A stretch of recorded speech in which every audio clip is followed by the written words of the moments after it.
5 avril, ouverture du séminaire de la FESPI au CEPMO par la présentation du lycée par les professeurs et les élèves.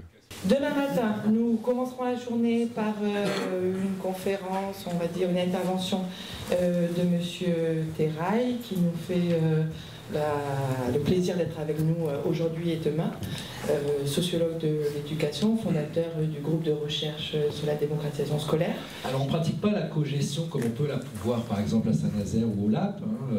C'est pas le même système, c'est principalement les enseignants gèrent le lycée.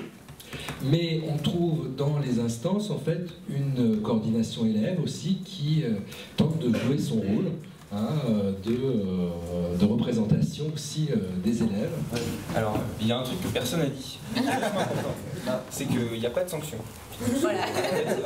Avant de venir, j'ai beaucoup été collé et t'as encore des traces. Et donc voilà, ça c'est vachement important.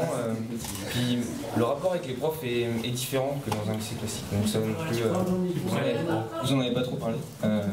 Donc on se tutoie, donc on connaît pas le nom de famille des professeurs. Si, quand même. Enfin si maintenant, mais donc ça aussi c'est sympa. On peut parler chacun de notre cas individuel, mais c'est une question super large en fait, parce que le CEPMO c'est quand même c'est une grande mixité de personnes, de parcours différents, de gens qui viennent pour des raisons différentes et qui n'ont pas le même vécu scolaire. Ouverture de la première conférence sur les troubles spécifiques de l'apprentissage avec Victor Laurent, Corinne Gallet et Brigitte Bernadet. Donc lors de la préparation en fait, de ce séminaire, on a proposé à la FESPI en fait, de faire cet échange en fait, autour des problèmes 10. On a pu voir au fur et à mesure des années en fait, s'accroître le nombre d'élèves en fait, qui finissent par postuler en fait, dans nos établissements, dans le nôtre en particulier, suite à des problèmes 10.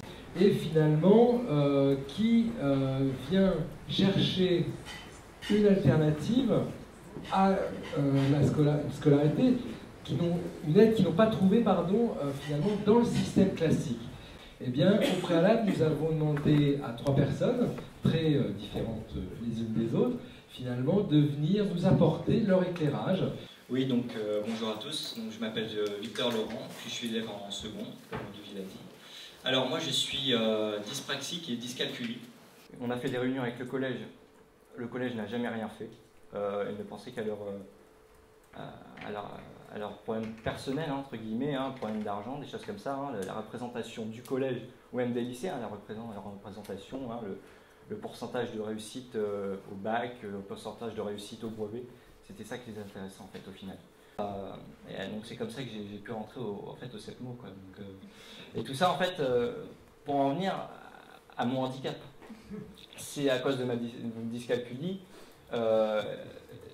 et ma dyspraxie. Hein, que, voilà, sinon, si j'avais pas eu tous ces problèmes-là, je pense que je n'aurais jamais eu ces problèmes dans une scolarité normale.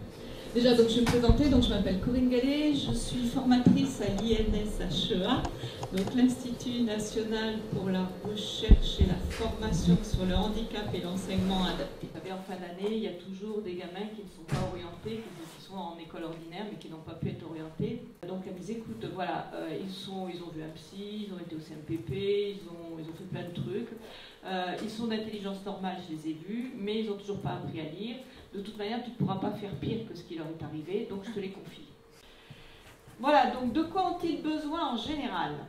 De l'espoir et de l'optimisme, ça c'est la première des choses, ça paraît bête, mais voilà, ça me semble essentiel de croire en eux, de croire en leurs possibilités, d'arrêter de regarder dans une pseudo-boule de cristal en disant il n'y arrivera jamais, il passera jamais son bac, il ne va jamais faire ci. Voilà, il faut leur faire confiance, je pense qu'ils peuvent faire plein de choses. Je suis venue à la graphothérapie petit à petit en me disant ouais super, enfin un métier un peu pluridisciplinaire où je vais pouvoir aider les parents à trouver rapidement les difficultés. Pour réussir à l'école, que faut-il faire? Je commence d'abord par ce qu'il faut, avant de vous expliquer ce qui ne va pas. Mais il faut travailler. Qui enseigne le travail? L'enseignant. Qui est l'enseignant? Un ancien élève qui savait bien travailler avec la méthode académique. Donc c'est très compliqué. Quand un enfant est en difficulté, dans les classes, moi déjà je vois avec les miens, ils sont pénibles dans ces cas-là, donc j'imagine avec 30 enfants dans une classe, ceux qui manifestent un trouble, ils le manifestent assez violemment. Puis ouverture de la dernière conférence du jour dirigée par Dominique Dérat sur les contraintes, règles et autonomie. L'idée, c'est de rappeler à nos élèves que l'autonomie, elle ne se décrète pas. On peut la mettre, on pourrait finalement s'épuiser à balancer ce mot d'autonomie un petit peu partout. Je crois qu'elle ne se décrète pas, je crois effectivement qu'elle se réalise au fur et à mesure, avec des processus, des étapes, ça prend du temps. C'est-à-dire que, si on reprend nos définitions précédentes, d'autres vont nous rappeler la règle, d'autres vont nous dire la règle. Et en ce sens, ça pourrait être intéressant effectivement de voir ce que la règle peut nous dire, d'où vient-elle, quelle est son origine, et puis elle peut avoir une autre origine, celle effectivement d'une parole que la psychanalyse a su prendre en charge.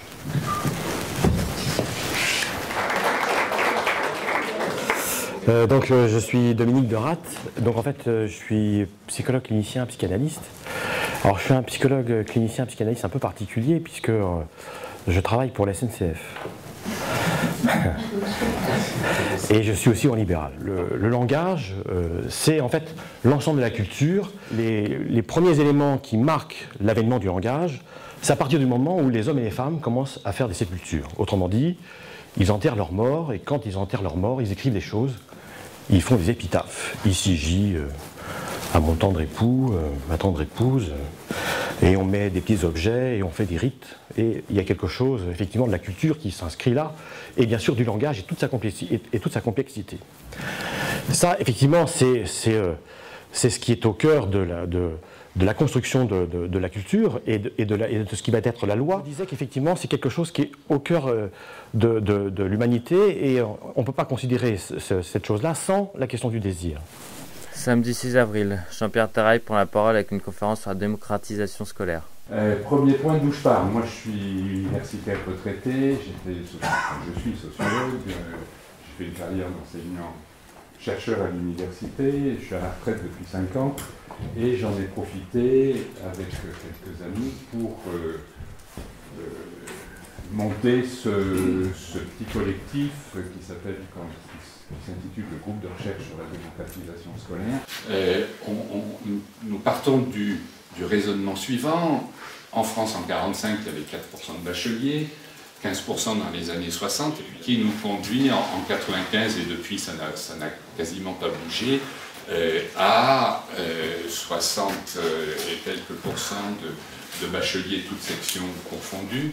Fin de matinée, conclusion de ce séminaire par un retour des personnes y ayant assisté.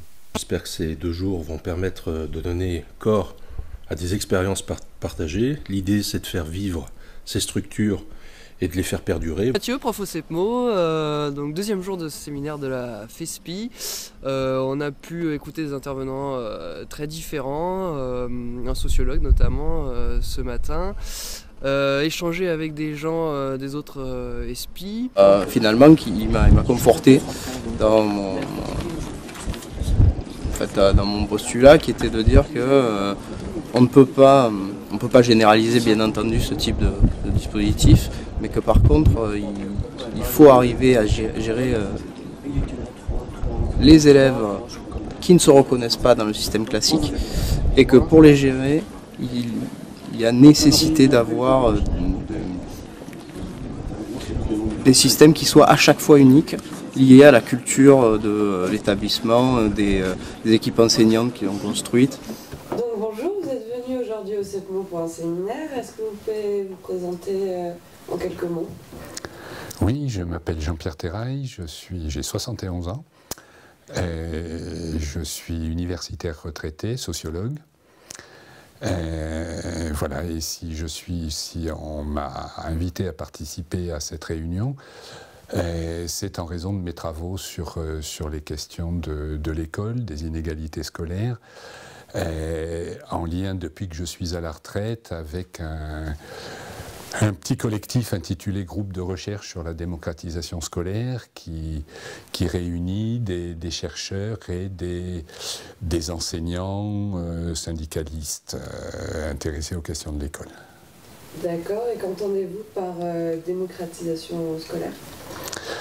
Ce que nous entendons par démocratisation scolaire, c'est la réussite scolaire pour tous, c'est-à-dire qu'on en finisse avec cette situation où nous sommes, dans laquelle 22% d'enfants d'ouvriers décrochent un bac général et 72% des enfants de cadre. Donc nous voulons l'accès au plus haut niveau de la culture écrite pour l'ensemble des jeunes générations, quelle que soit leur origine sociale. D'accord. Et quelles sont les propositions phares du GRDS? La mise en place d'un tronc commun dans l'éducation nationale de 2 ans à 18 ans, des modifications importantes dans la formation des enseignants,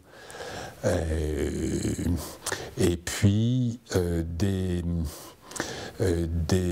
changements, des transformations dans les dispositifs pédagogiques, dans les façons de conduire les apprentissages, changements qui sont sur lesquels nous avançons un certain nombre d'hypothèses et dont nous invitons les enseignants à s'emparer, à les critiquer, à les expérimenter, eux-mêmes ayant un grand rôle à jouer dans l'innovation et dans le changement.